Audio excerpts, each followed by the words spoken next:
Many of my podcast episodes really start when somebody is saying something or asking me something. And this one is no different. This one started when somebody in a very decisive way said, you can't trust someone you don't respect, period. That's it. And as I'm thinking about my own framework of the relative trust model, I could immediately disagree, but I prefer to listen first. You know, trust and respect are definitely related, but they are two different things. You can, in fact, trust someone that you don't respect, and you can respect someone that you don't trust. And in this episode, I will describe the two terms. I will explain how they're similar, how they're different, the relationship between the two, and I'll give you examples of when you can trust someone you don't respect and when you can respect someone you don't trust. Right after this.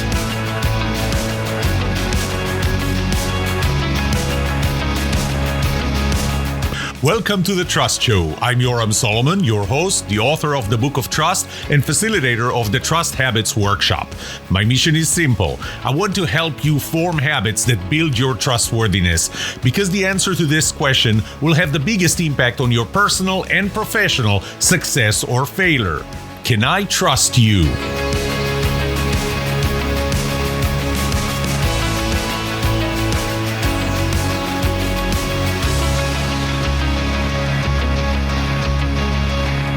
Let's start with defining what is trust. And I'm going to give you my definition because you already know that I tried a lot of definitions when I wrote the Book of Trust and came up with my own definition of what trust is. I researched a lot of definitions before. And, you know, I'll have to first start by saying that to some extent, this is a game of definitions.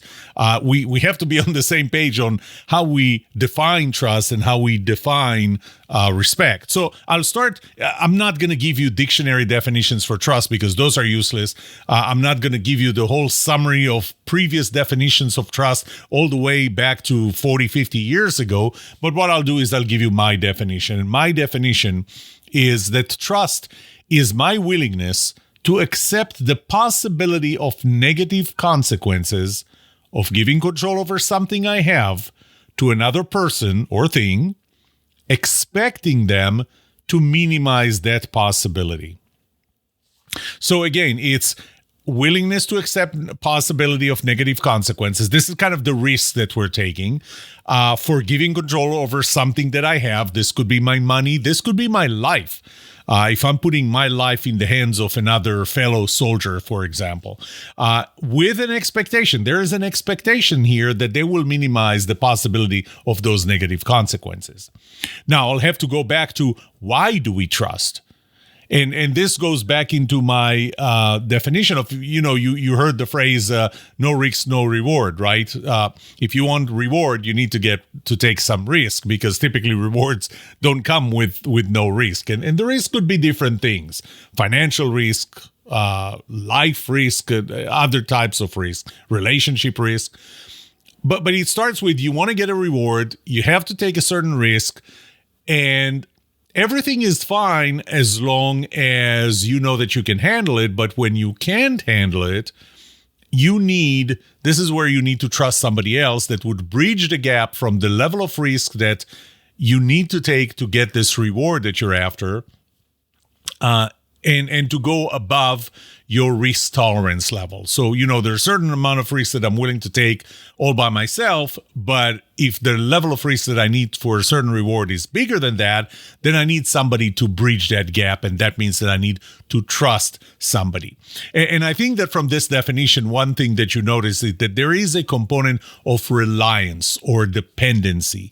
It's not enough that I'm willing to accept negative consequences, but there is the expectation that the person I trust will minimize that possibility. So they will be both willing and capable to minimize that possibility. So I described trust. How about respect? What's respect? This time I am going to go to dictionary definitions. So I'll start with Merriam-Webster. They refer to respect as high or special regard that I have towards another person. They actually didn't say person. Cambridge Dictionary. Admiration felt or shown for someone or something that you believe has good ideas or qualities. So first of all, there's an interesting wording there, felt or shown. It's not felt and shown, it's felt or shown. So I guess what they're saying is that I can show respect without feeling respect towards somebody. They also say somebody or someone or something, which is interesting. And they go more specifically about the thing that I hold this high or special regard or admiration is that they have good ideas or good qualities. Britannica Encyclopedia refers to respect as a feeling of admiring someone or something that is good, valuable, important, etc. So I really like that definition a little better. But one thing that you'll notice, they all talk about high or special regard, admiration, felt, feeling of admiring someone. What's missing there compared to the definition of trust? Dependency. The willingness to give control. But most importantly, it's dependency. It's the fact that I depend on them, that I rely on them to minimize the possibility of negative consequences to me. You will also notice that it's more kind of focused on something as opposed to respect, and that's trust, as opposed to respect is broader and not in the context of a specific action. Now, how is trust and respect, how are trust and respect similar? So first of all, they're important. They're both important to have a meaningful, it's easier to write than to say, a meaningful relationship and collaboration. If you don't respect someone, it's hard to have a meaningful relationship with them or to collaborate with them. If you can't trust them, you can't have a collaboration. They don't jump up to the top smaller group of people that you have a meaningful relationship with. So they're both important for meaningful relationships and or collaboration. They both affect social interactions and dynamics between people. You know, there are certain interactions and dynamics when there's low trust or low respect. There are different dynamics and interactions when you have high trust or high respect. And I say or, not necessarily both of them. They require work. You need to work on them, to develop them, and to maintain them. I mean, if you want to be respected, you have to work on it. You're not just going to be respected because, you know, you are something. So both trust and respect have to be developed, and you can't just leave them. You have to maintain them to keep their level. They have some of the same components. You know, you may respect people who are no BS people, and no BS is part of the what you do during an interaction component of trust. Empathy, you may respect someone for being empathetic to you or to other people. You need that for trust. The amount of time and intimacy is what would allow you to develop both trust and respect, and so on. So they can rely on the same components, or I should say the same categories of components, not just the same components, the same categories of components. They are both required for personal growth. If you want to grow personally and professionally, you have to have trust and respect. Both are needed. And they both play roles in conflict resolution. When you try to resolve a conflict, whether it's with the other person or a third party trying to mediate between you, you need to respect and trust the other side or that third party. So these are the things in which trust and respect are similar. Now, how are trust and respect different? So, first of all, the definition itself, trust is more about, or not more, but it includes the components of reliance and dependence, whereas respect is more about esteem and regard. Okay? Trust is associated with risk. To trust someone, you trust them to bridge that risk gap. Respect has nothing to do with risk. Now, because respect doesn't have the reliance and dependence components, and because it's not associated with risk, it's actually easier to respect someone than to trust them. I respect this thing about someone, but, there are still things that are missing for me to be able to trust them. Trust can affect the depth of a relationship, whereas respect can affect the harmony, the interaction, the wording that's being used, the tone that's being used. So respect can be in many times more superficial and broad, whereas trust is more narrow and deep. Oh, I like that definition. Trust requires all the components of the model, my relative trust model. It requires the competence, the personality compatibility, the symmetry, who you are. And it also requires the positivity that's made of no BS and empathy. It requires the time and intimacy. It requires all of them. Trust requires all of them. Respect can be more detached and maybe related to only certain aspects. I can respect someone who is very competent, but not trust them because some of the other components don't exist, such as personality compatibility. Here are three more things that I think are interesting. Respect is more backward looking. It's more towards the achievements and things that you have done in the past that would make me respect you. Trust is more forward looking. It's what you will do in the future for me or for other people. Trust is more specific towards something towards a very specific action. Whereas, as I said before, trust is more, respect is more general. And now we get to the crux of this episode. Two big questions. I'll start with the first one. Can you respect someone that you don't trust? This one is actually easier, so I'm starting with this one because trust has the added requirement of dependability and reliability. I need to be able to depend on you. I need to rely on you.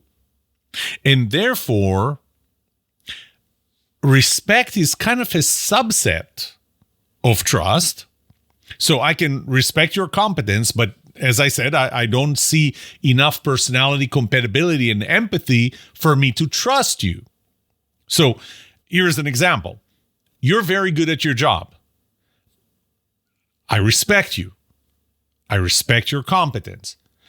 But I don't feel that you care enough about me, so I don't trust you enough to give you control over something that I have, because I really don't have that expectation that you will minimize my risk, which is why I trust you. So I can respect your competence, but not trust you. We have to remember that they're both relative and they're both contextual. So I can trust you to do certain things, but not others. I can respect you for other things, but not certain things. So there could be a respect that I have for you in one area and trust in another area, which means that I can trust you in a certain area, but not respect you in that area, while at the same time respect you in another area, but not trust you in that area. So again, a few examples. I may respect you as being a great pilot, but I don't trust you as a surgeon. That's kind of trust law number 2. Trust is contextual. So I respect your piloting skills, but not trust you as a surgeon. I can respect your past achievement.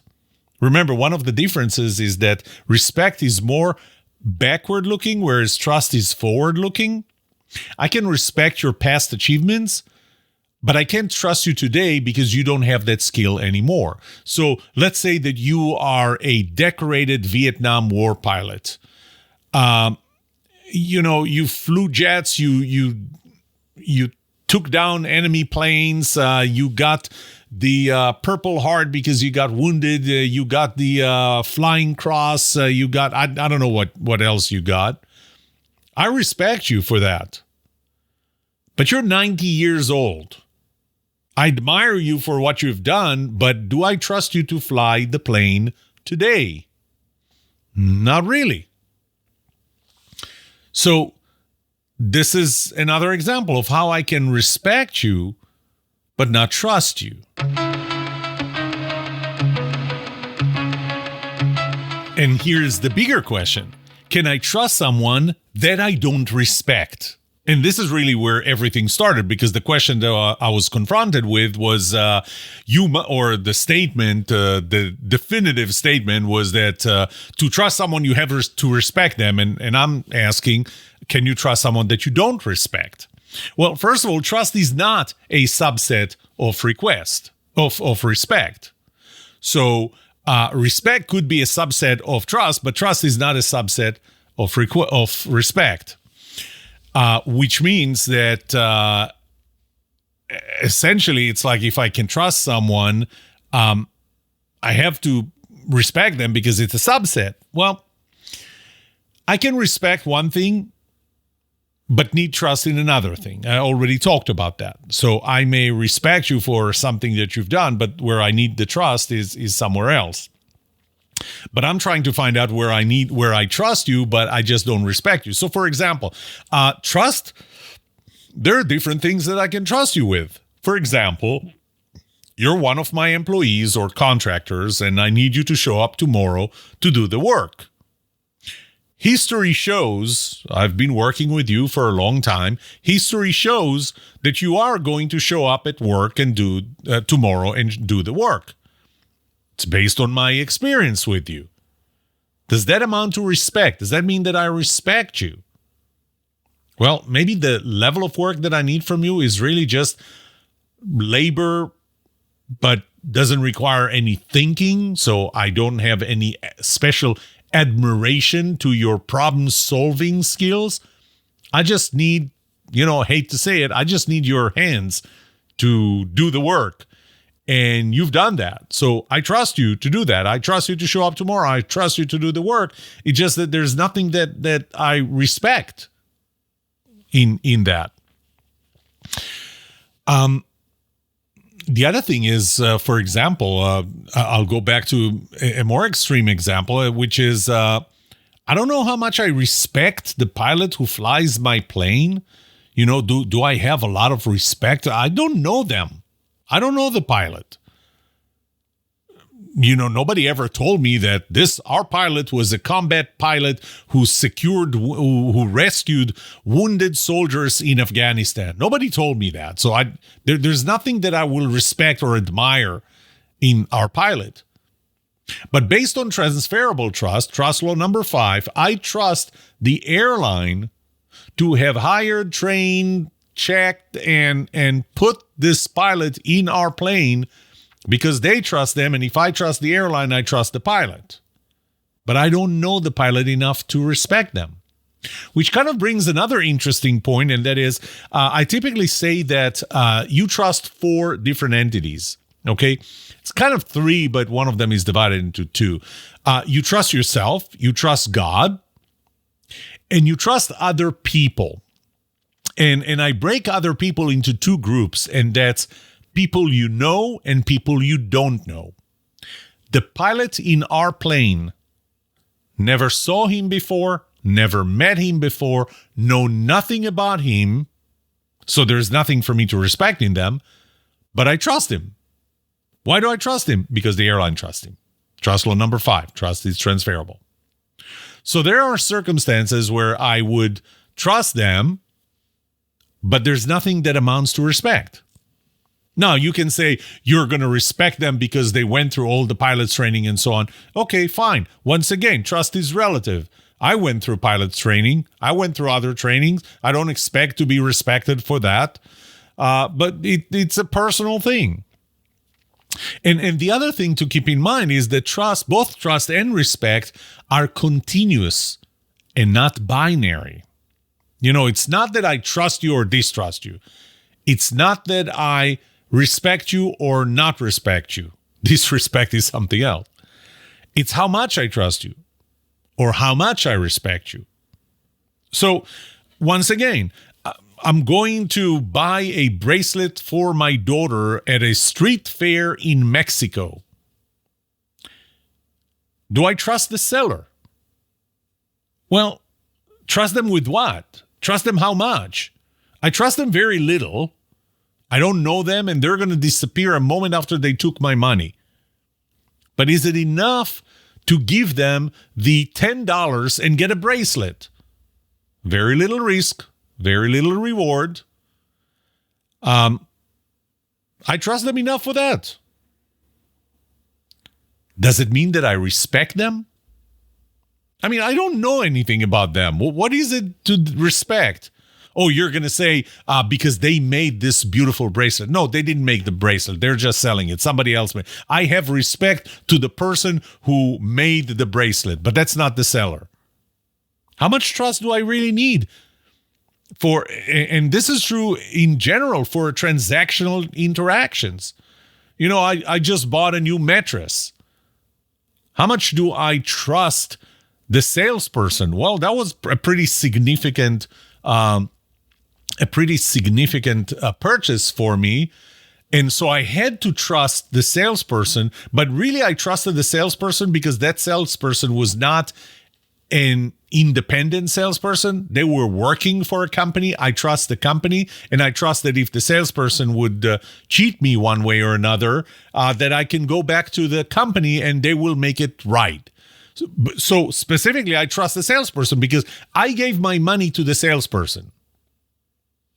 That's a transactional interaction. I'm not trying to build a long-term relationship and that I'm going to rely on for long term. Actually, I do rely on the customer service, but not on the specific salesperson. I rely on the company. How much respect do I have to this salesperson? Once again, I don't know them. I don't know anything about them. So I can trust someone without respecting them. Okay, I don't know why I thought this was going to be a long episode. We're just past the 22-minute mark, and essentially we're done. And I'm glad, because I would really rather have short episodes than longer episodes and convey an idea. You know, the words trust and respect, they seem to be the same, but they're not. They're two different things. There are areas in which respect could be a subset of trust, but trust is not a subset of respect. Both of them are contextual, both of them are relative, and both of them are continuous. I may trust you in one area and respect you in another. There are similarities between them as well as differences.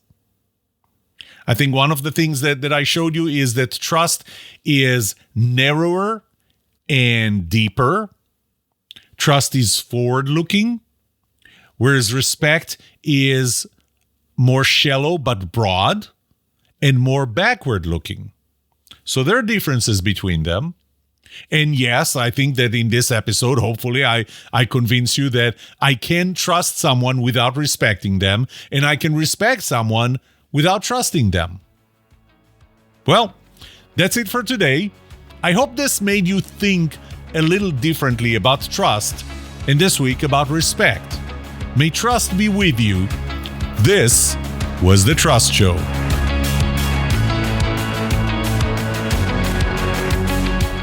What would you like to know about trust and trustworthiness? Let me know and I'll answer it in a future episode. I would love to hear from you. Email me at yoram@thetrustshow.com. If you like this episode, subscribe to the show so you will automatically get notified when I release a new episode. Rate it. Write a review for this podcast because those ratings help not only you, but also others looking for podcasts just like this.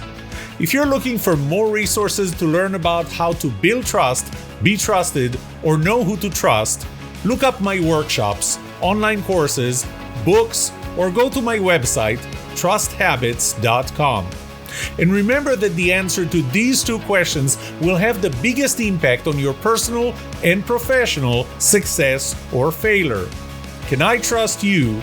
And can you trust me? Thank you for listening. or watching The Trust Show.